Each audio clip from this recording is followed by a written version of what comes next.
घटना बिजली के तार में भतार अझुरैलो मने मने कैलो मजबूर हो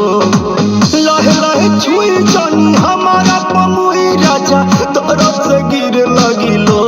रे राजा तनी जाई न बहरिया टूटता बदन पोरे पोरे राजा तनी जाई न बहरिया छोड़ा दीही होई गईले भोरे राजा तनी जाई न बहरिया हॉकी ना महाराज रात भर सुतबन कई है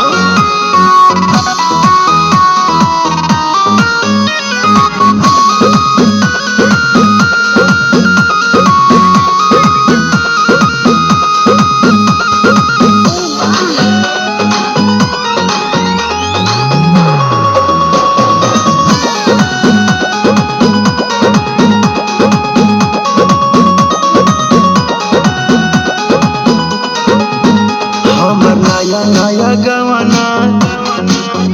नया तकिया बिछवाना नया चोली के खोली तू बनवल खेलवाना जा नाश कर देला हमर नया नया गवाना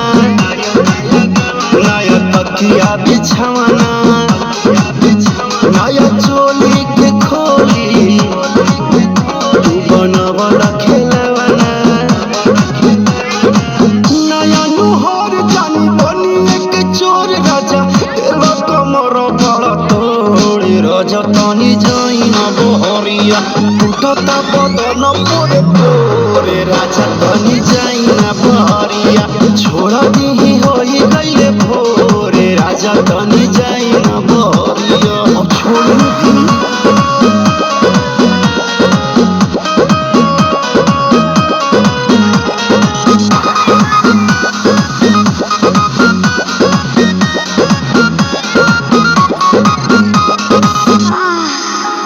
खाई गईला उठल लिया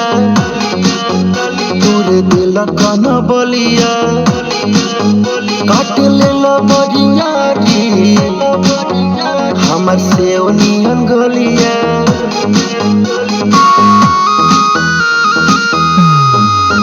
खाई गईला उठल लिया तोरे दिल कन बलिया काट लेला हमर से नियन गलिया मारो जनी जोर देह बाटे कम जोर हमर फाटे लगी नस तोड़े तोड़े राजा तनी जाई न बहरिया टूटता बदन पोरे पोरे राजा तनी जाई न बहरिया छोड़ा दीही होई गईले भोर राजा तनी जाई न बहरिया